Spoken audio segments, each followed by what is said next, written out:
Halo teman-teman, balik lagi dengan belajar bareng. Kali ini belajar bareng akan membahas tentang FR SKB guru kelas dari pertama ya, karena sudah dimulai SKB-nya. Nah, apa saja sih yang keluar di SKB guru kelas hari pertama ini?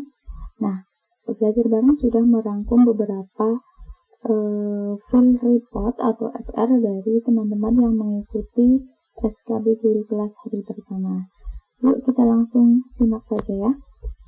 Jadi teman-teman, berdasarkan FR teman-teman yang sudah SKB guru kelas hari pertama itu, materi yang paling dominan keluar itu adalah tentang materi pedagogik ya teman-teman. Itu adalah kesan pertama dari mereka yang sudah mengikuti SKB guru kelas hari ini.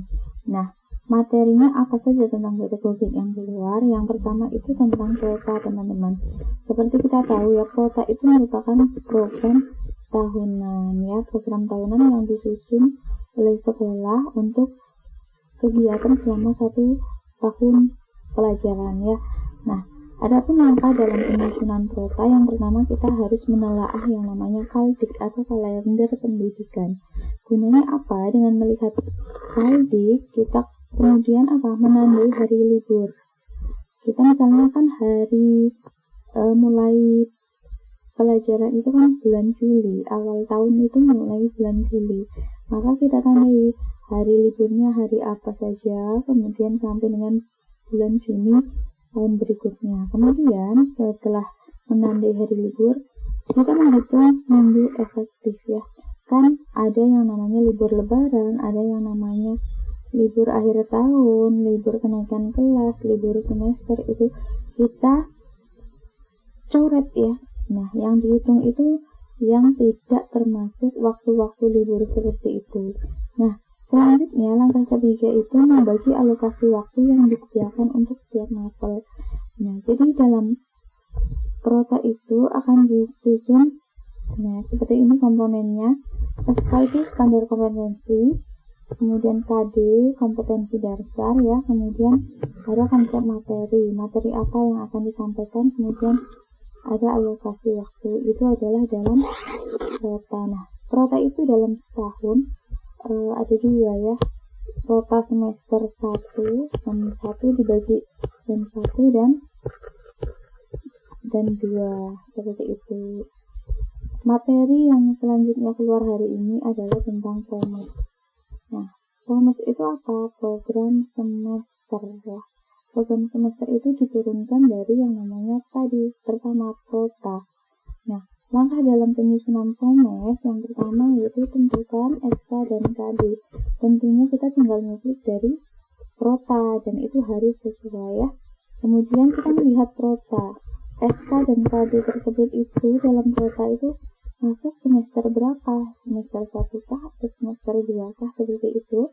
Kemudian yang ketiga, tentukan bulan ya. Ini adalah bulan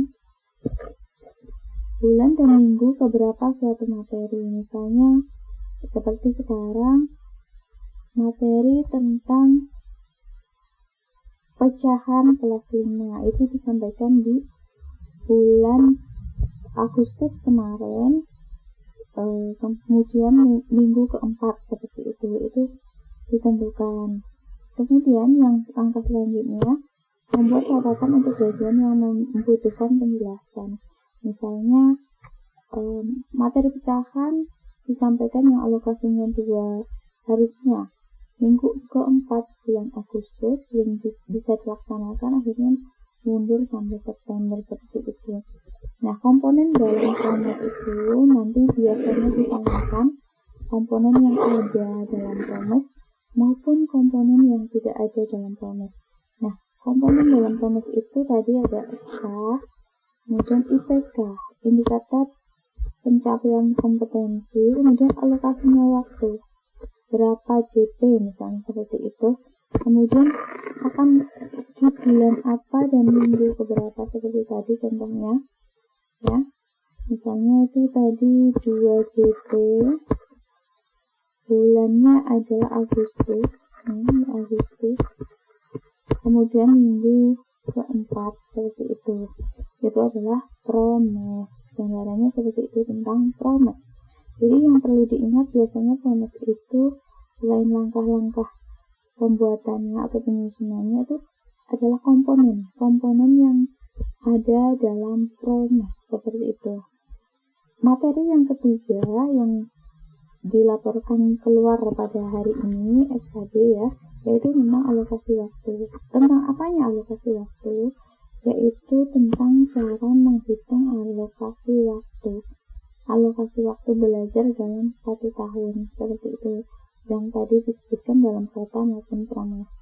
Nah, alokasi waktu itu dihitung berdasarkan KALDIK-nya, kurang D KALDIK. Nah, bagaimana langkah-langkah menentukan alokasi waktu? Yang pertama adalah tentukan bulan apa kegiatan belajar dimulai dan berakhir pada semester 1 dan 2. Ya, tadi sudah jelas, dimulai pelajaran baru itu bulan Juli dan nanti akan berakhir di bulan Desember. Itu adalah untuk semester 1. Nah, dari bulan Juli sampai Desember itu nanti sudah dihitungkan minggu efektifnya berapa, terus hari efektifnya berapa. Nah, kemudian waktu itu yang tersedia, waktu efektif akan dibagi dengan sejumlah mata pelajaran yang harus dikuasai atau harus diselesaikan dalam 1 semester. Nah, muncullah ada JP tadi ya. Seperti yang sudah disebutkan tadi, kalau sudah menghitung bulan awal dan akhir semester, kita menentukan minggu efektif pada setiap bulan. Nah, setelah setiap bulannya itu ketemu, misalnya minggu 1, 2, dan 3 itu efektif. Minggu keempatnya tidak efektif, berarti ya, minggu keempat itu tidak dihitung karena misalnya ada UTS atau PTS seperti itu. Kemudian yang langkah selanjutnya, tentukan hari efektif dalam setiap minggu. Nah, hari efektif itu hari yang tidak ada kegiatan, tidak libur. Terus dalam setiap minggu keempat bulan Agustus misalnya, itu ada 6 hari efektif untuk yang sekolah-sekolah masih mendapatkan 6 hari. Kemudian ada 5 hari efektif untuk sekolah-sekolah yang hanya menerapkan Senin sampai Jumat, seperti itu. Materi selanjutnya yang tadi keluar adalah tentang RPP. Nah, dalam RPP ini biasanya ditanyakan komponennya, komponen penyusun RPP maupun komponen-komponen yang ada di situ itu masuknya termasuk KD atau termasuk tujuan pembelajaran, itu ditanyakan ya.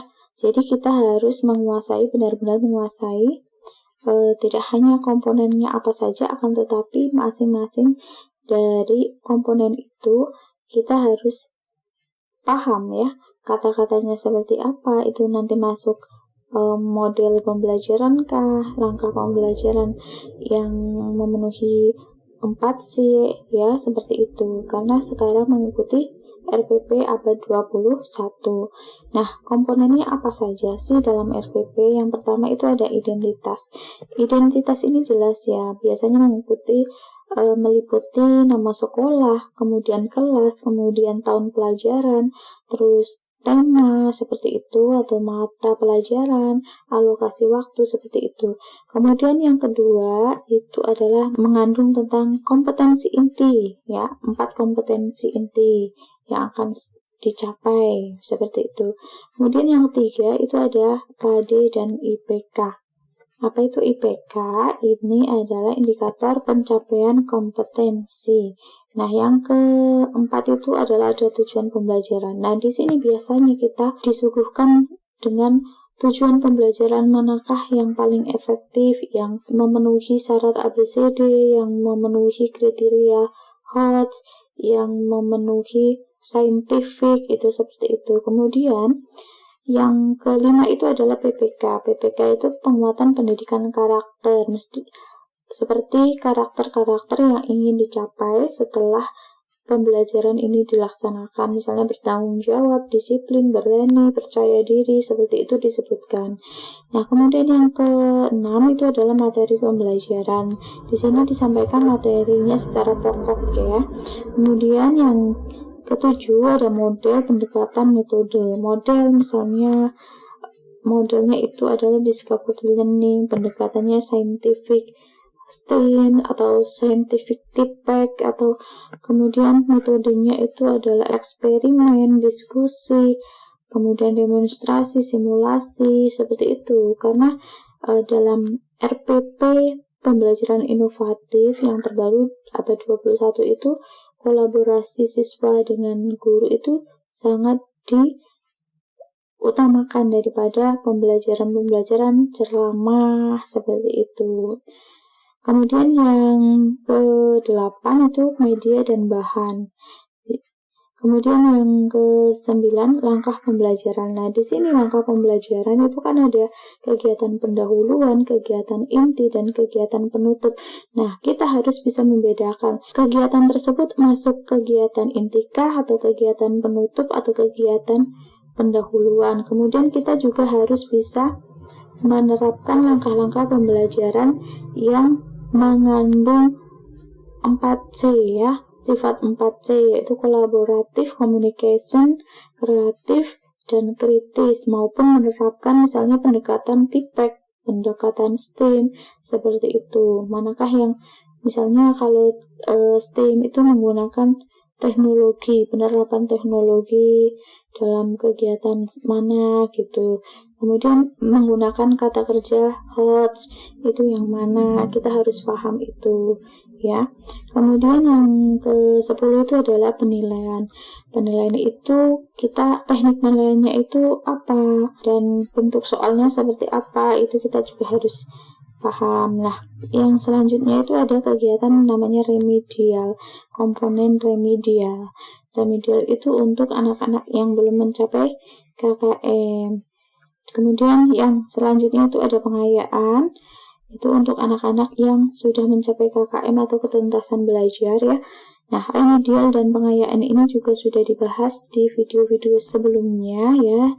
Untuk lebih jelasnya, apa bentuk remedial yang cocok seperti itu maupun pengayaan yang cocok untuk suatu kondisi siswa, itu sudah dibahas semuanya di video sebelumnya ya. Selanjutnya yaitu materi tentang menyusun butir soal. Nah, ini dalam kaitannya dengan penilaian ya.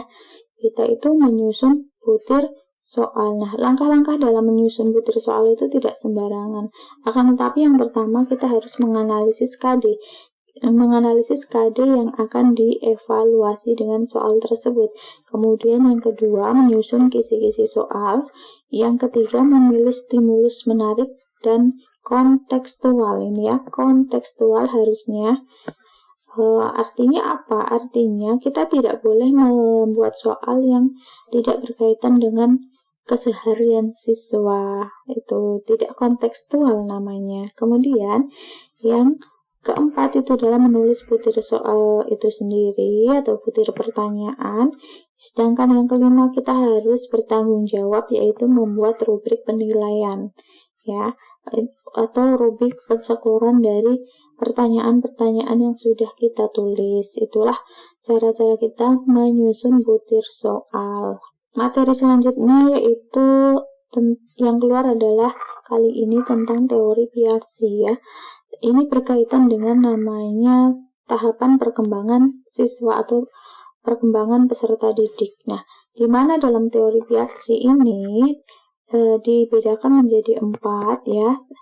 1, 2, 3, 4 berdasarkan usianya, dan perkembangan ini, tahapan ini menentukan bagaimana cara belajar siswa di rentang usia-usia tersebut. Nah, yang pertama adalah sensor motor, yaitu untuk anak usia 0-2 tahun. Nah, di mana ini masih menggunakan peraba seperti itu untuk mengenali lingkungannya. Nah, kemudian yang kedua adalah praoperasional 2-7 tahun, di mana tahap ini adalah tahap paling bisa untuk meniru. Jadi mereka bisanya baru meniru, seperti itu, meniru apa-apa yang dilakukan oleh orang-orang dewasa di sekitarnya. Itu adalah bagaimana mereka belajarnya seperti itu.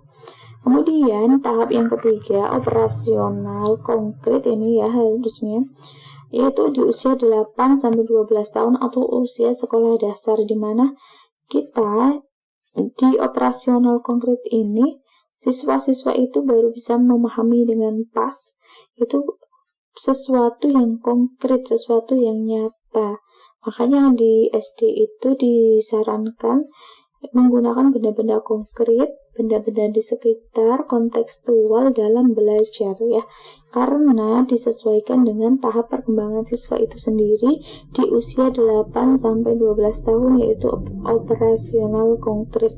Kemudian yang keempat itu adalah operasional formal, di mana usianya di atas 12 tahun ya, di mana tahap umur ini atau usia ini itu mereka sudah mampu memikirkan hal-hal abstrak, sudah mampu berpikir tentang hal-hal yang tidak di dekatnya, seperti itu.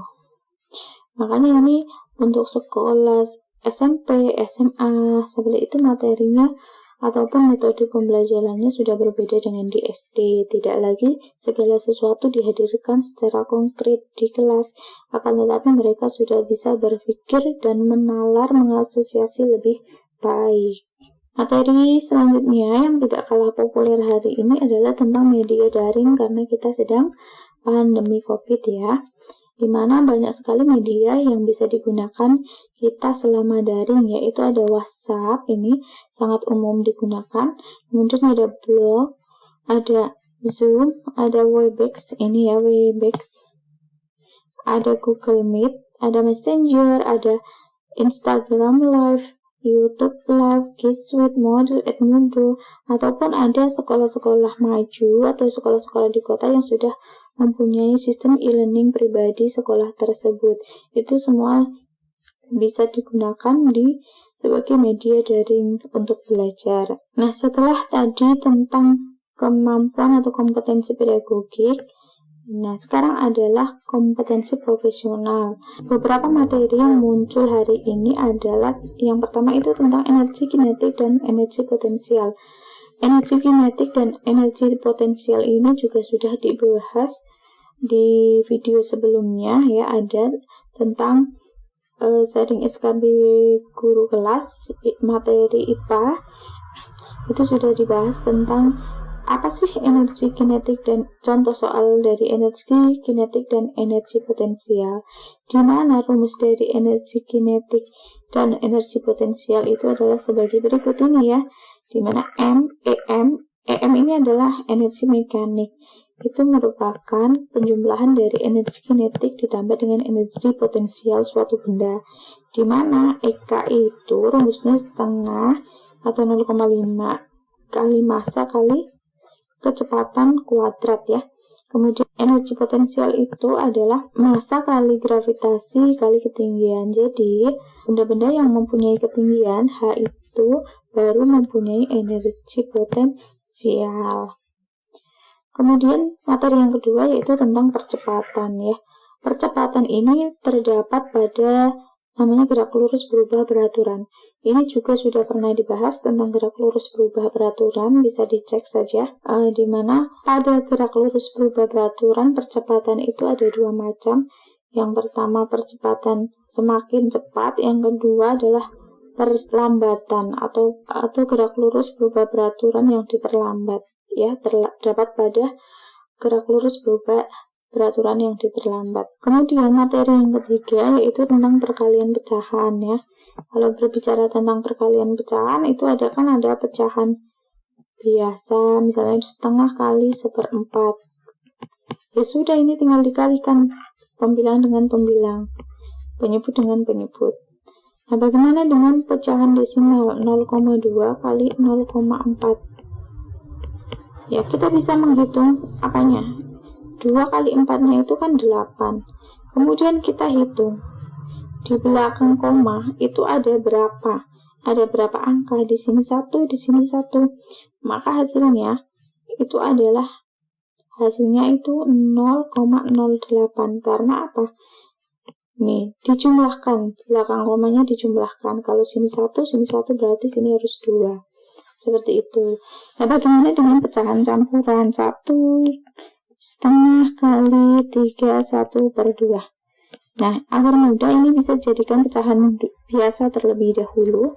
Perhatikan 3/2 kali 7/2. Kemudian kita ke cara yang ini ya, pecahan biasa 21/4 seperti itu.